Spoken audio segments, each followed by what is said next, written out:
When you think about how a huge movement gets started, you might picture a massive crowd or some big dramatic event. But sometimes the most powerful movements in the world begin with just a single, quiet conversation. Today, we're going to look at one of those moments, an encounter that literally changed the world. So, how does it happen? How does a world-changing movement actually begin? Is it a fiery speech? A protest in the streets? Well, this story suggests it's something way smaller, way more personal. It all starts when one person hears something incredible and decides to just go and see for themselves. Okay, so let's set the scene. We're at the Jordan River. There's this really charismatic preacher, John the Baptist, and he's got a pretty big following. And in that crowd is a fisherman named Andrew, and he is hanging on every single word. This is where that first tiny spark is about to be lit. And then it happens. A man named Jesus walks by, and John the Baptist just says these 5 words. It's not some long sermon, it's not a command, it's just a simple, powerful statement. But for the people who were really listening, wow, everything was about to change. And what's wild is what happens next.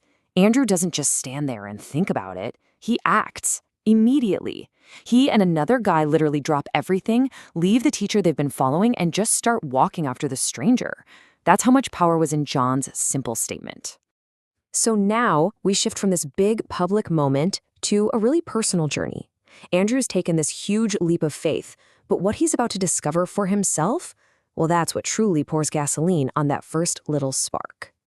Okay, we gotta pause here because to get how huge this is, you have to understand this word Messiah. This wasn't just a title. For them, this was the fulfillment of centuries of hope. It meant their promised Savior was finally here. I mean, it was the biggest deal imaginable. So, Andrew spends some time with Jesus. We don't know exactly what they talked about, but honestly, it doesn't matter. What matters is the result. This wasn't some casual chat. Whatever happened in that conversation left Andrew with this deep, unshakable belief.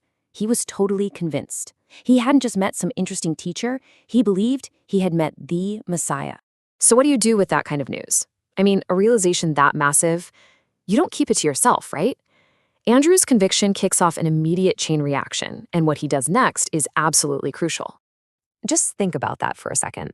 His very first instinct, before he does anything else, before he even has time to fully process it himself, his gut reaction is to share it. But with who?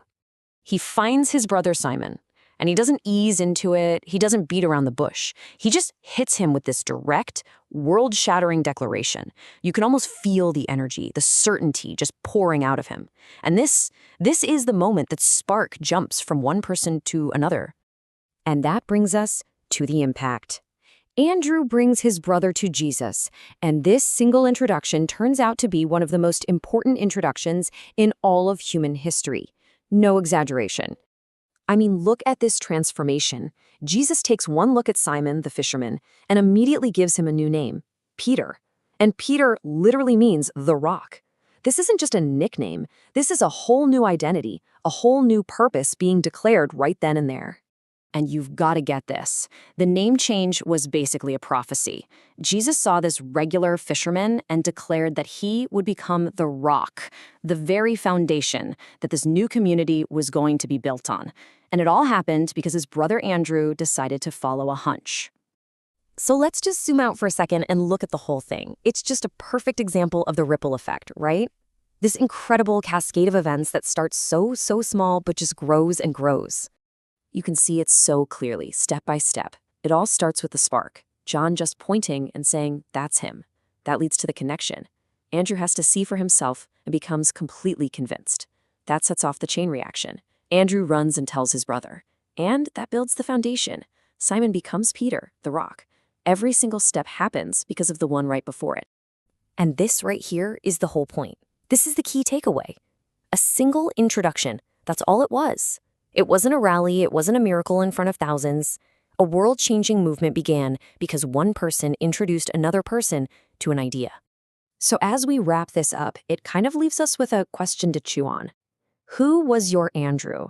Who was that person in your life who introduced you to a big idea or a new path or a passion you never knew you had?